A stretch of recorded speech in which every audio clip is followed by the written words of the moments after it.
Hello, welcome back to Anti-Social Studies. Today, I'm going to give you a really brief introduction of Unit 3, which is called Land-Based Empires. So we are now moving into a new era. Units 1 and 2, we were talking about the years 1200 to 1450. If you remember, there were these big land-based empires like Dar al-Islam, the Song dynasty, the Mongols eventually, and then there were these smaller trading states that were operating along the coasts. Now we're moving into a new era, which is known generally as like the early modern era, 1450 to 1750, where a lot of things are going to change.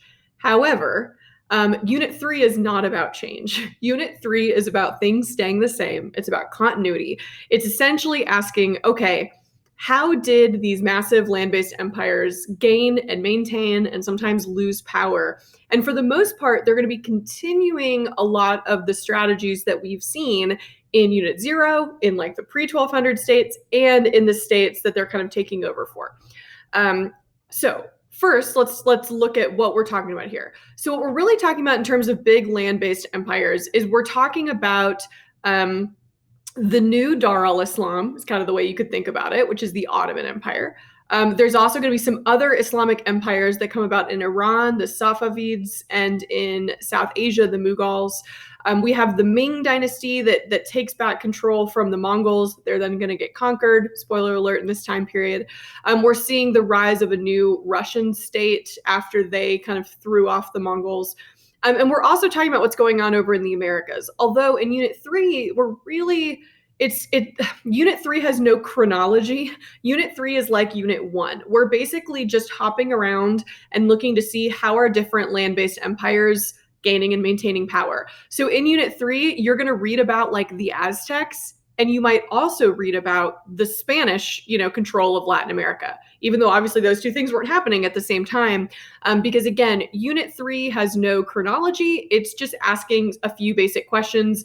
The biggest one is just, how did these empires kind of increase their influence from 1450 to 1750? And we can really kind of break that down into three smaller questions. So what you're going to want to know, you're not going to really need to worry about the names of every leader. You're not really going to need to worry about specific dates and like when one state was here and one state was somewhere else, unless obviously one state conquers another. So if you're reading about a state building technique from the Aztecs, and then you also learn about a state building technique from the Spanish in Mexico, you would want to understand that those aren't happening at the same time because the Spanish conquered the Aztecs, right? But other than that, you don't really need to know dates and the specific timeline of events. So really what you want to be asking yourself as you go through Unit 3 is, one, how did land-based empires expand? The simplest answer is going to be new technology, specifically guns, right? Gunpowder. So if we remember from the last time period, the Song dynasty had all these innovations. They really expanded upon and improved gunpowder technology. It then travels along the Silk Road, partly thanks to the Mongols. And really the states that are going to really take it up first are going to be what are going to be known as the gunpowder empires of the Middle East. So that Ottoman, Safavid, Mughal Empire, and then also eventually Europe. This on the left is a Janissary. It's an Ottoman soldier. I'm going to talk more about these people specifically in a deep dive I'm going to do. But you can see that they are now kind of given a more modern weapon of guns as opposed to the traditional like swords and cavalry that are still in a position of honor in a lot of these empires, even though really guns are becoming more and more influential. We're also going to see still conquests from outside groups. This kind of drawing on the right is the final battle between the Manchu, which is an ethnic group coming from Manchuria, just north of China, coming down and conquering the Ming dynasty. So again, another continuity in Chinese history is that they're constantly being attacked from the north, right? They try to reassert kind of traditional Chinese power. That's what the Ming dynasty is going to be. And then another group from the north, that Great Wall is really not working that great, is going to come down and conquer them, the Manchu, and they're going to establish the Qing dynasty, Qing.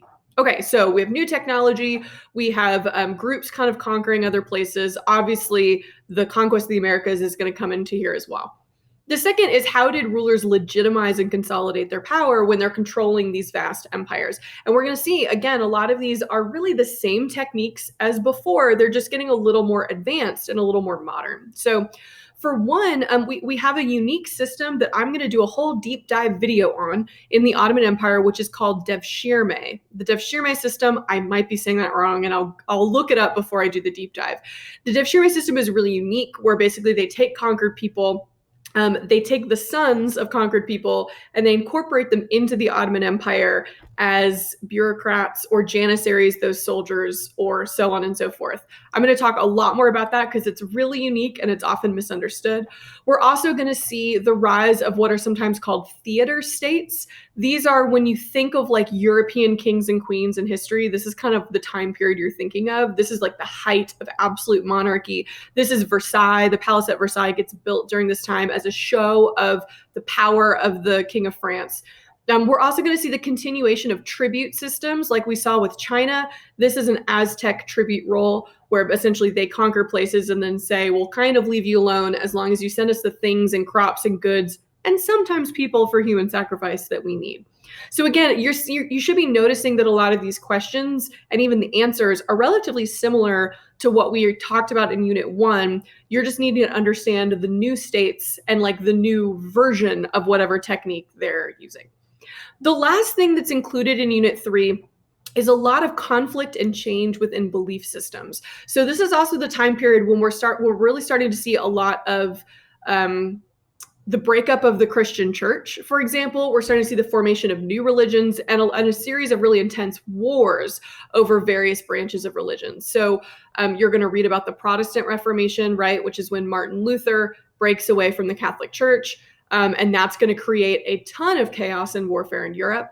Over here on the right, you're also going to see a lot of wars between different Islamic states. The Ottomans are Sunni. The Mughals are also Sunni. The Safavid in between them in Iran are unique and they're Shia. And so there's going to be a lot of wars between those different groups over like who really inherits Dar al-Islam and who gets to kind of speak on behalf of Muslims.